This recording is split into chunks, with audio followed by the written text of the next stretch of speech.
Happy Friday Eve, my young and the restless fans. It's Thursday. Hopefully, you're having a terrific one. Let me tell you, today's drama is off the chain. It is definitely in May sweeps mode. We got to talk about, I guess you would call this a standalone episode where we got Nikki and Jack. And yeah, let me give you a highlight and then we'll unpack all of this drama. First, we see Jack trying to get Nikki to AA and she won't go. He then tried to get down to her level by calling his old dealer, and then he takes some pills, but then everything goes sideways when he collapsed. So without any further ado, let's talk about this Genoa City drama for May 2nd. So we see Nikki struggling to keep Jack out of her hotel suite, but he pushes his foot in the door and begs her to let him in. After all, she did ask for his help. Now, Nikki finally lets him in, and he was like, oh my God, what happened in here? Now, she's slurring her words, sniping that he's running scared now that he's in there. She reaches for a new bottle of vodka, and he takes it from her, saying that it's over. He wants to take her to an AA meeting, but she's done with those. Yeah, really, Jack?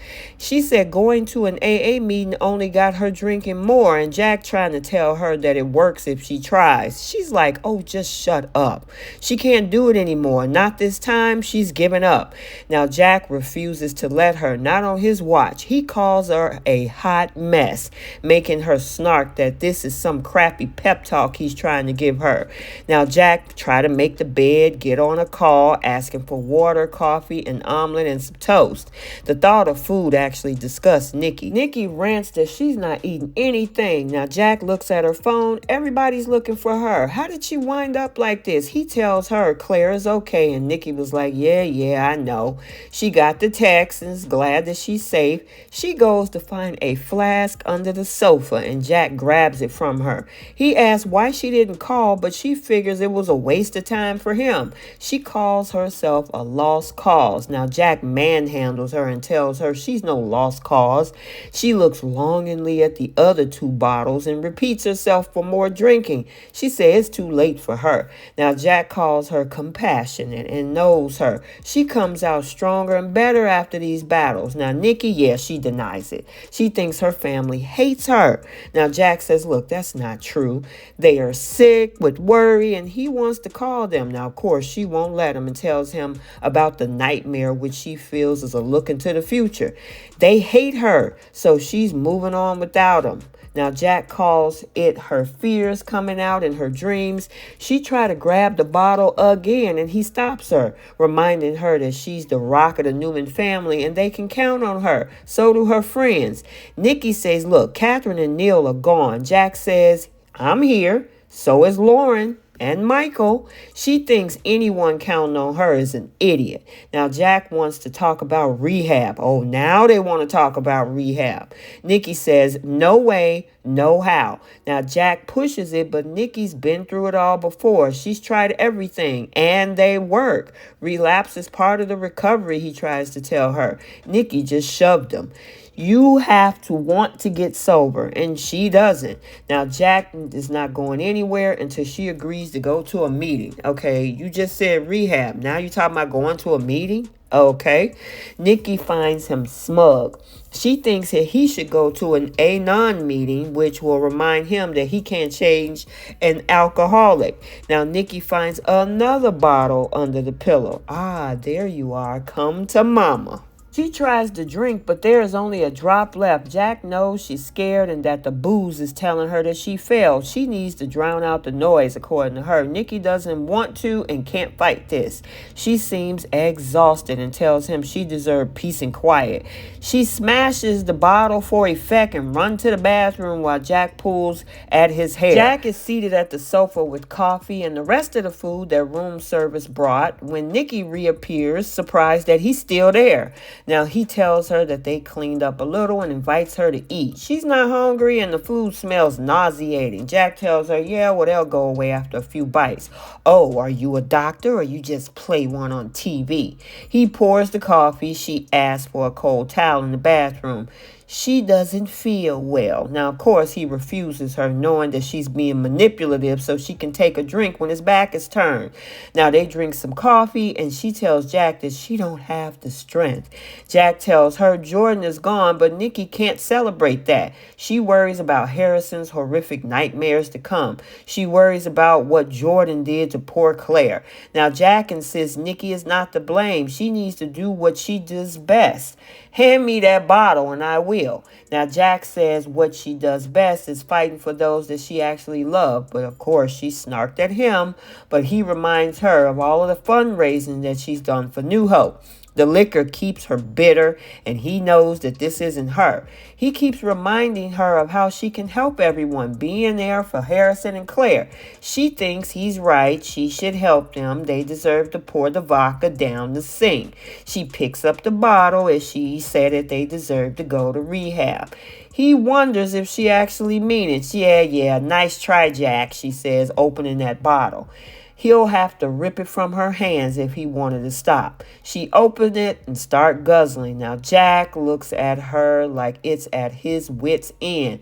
He ain't gonna wrestle for the bottle this time. She's laughing. It's too proper. You won't go down in the mud with me, according to her. Jack again brings up going to a meeting. A meeting, Jack? She need rehab, but she's not going. He wants to talk about positive things like family, but she accusing him of making it worse. He tried to wrestle the bottle from her, but she takes it. His lectures aren't working, and she's sorry she picked him as a sponsor. She smacked his arm. He failed. She blames herself. Now, Victor can tell her, I told you so. She takes another long drink, which feels good. Now, Jack is looking stricken.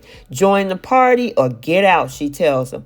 He like, okay, I will. Jack snags another bottle, and then he started drinking.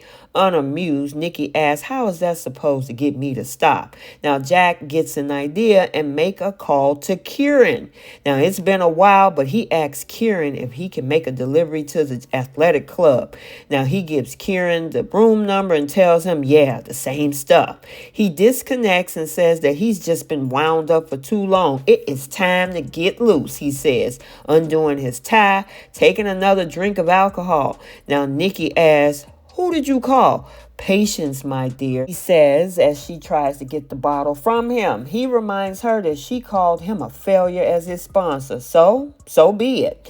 She is on his reverse psychology. Now, she wants him to go or she'll start screaming. He's not leaving, though. If she tries to drink all of those bottles, she'll wind up in the hospital and be sent to rehab. I guess she forgot about her MS too. Now, since she doesn't want that, Jack helping her out, he wants to do toast and pours vodka in the coffee mugs. They can toast to Jordan's downfall, her anniversary being married to Victor, or their friendship that has lasted decades. Nikki seemed to soften at his words, but says, nope, I'm not going to do it. She asked him to go.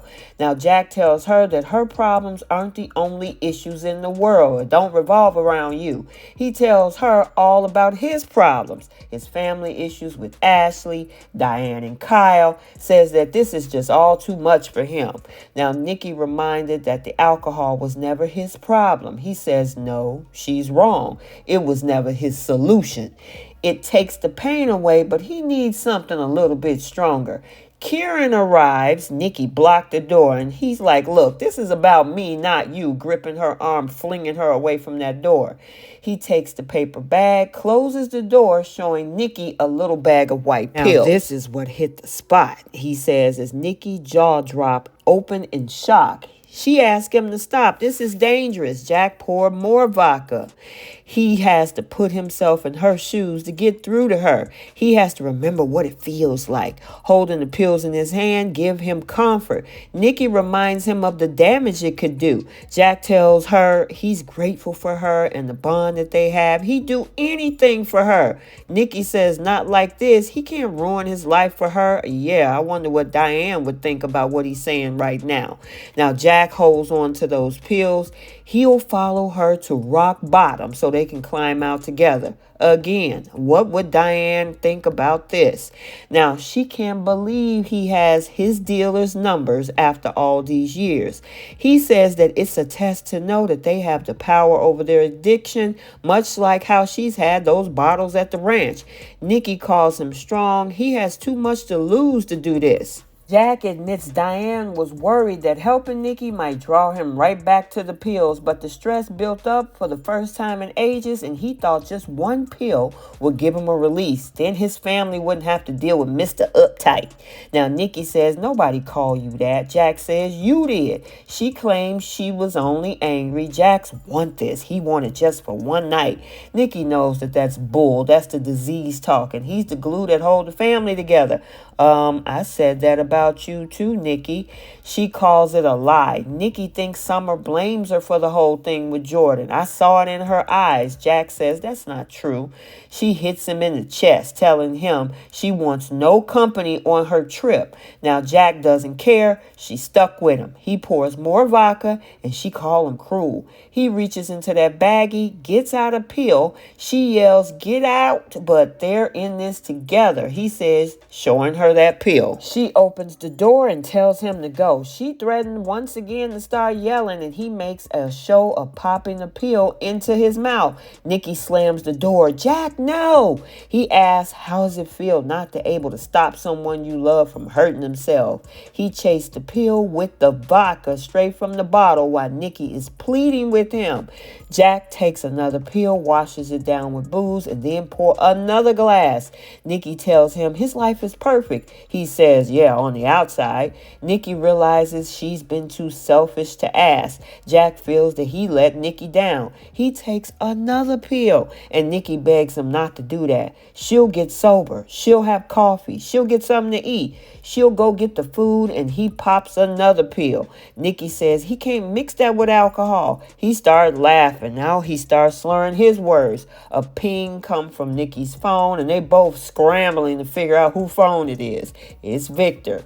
Jack answers it, though Nikki tries to stop him. Hello, Mr. Mustache. It's me, Mr. Uptight.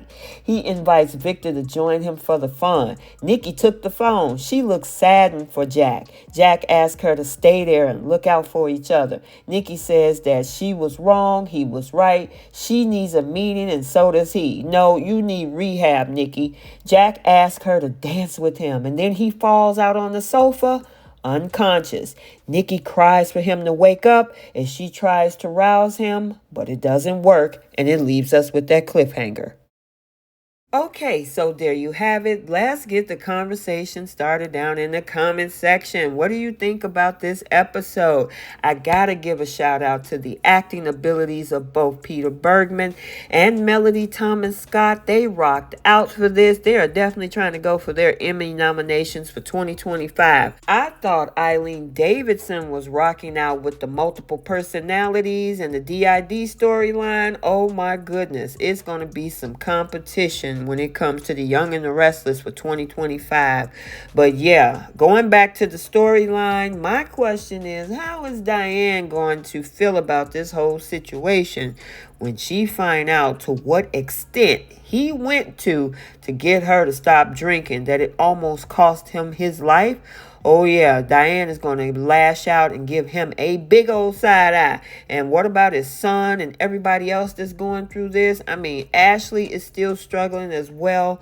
So yeah, this is going to be interesting. What is Victor and the kids going to say? Nick and Victoria as well, when the fallout comes out in the Friday cliffhanger episode. So we got to stay tuned for that.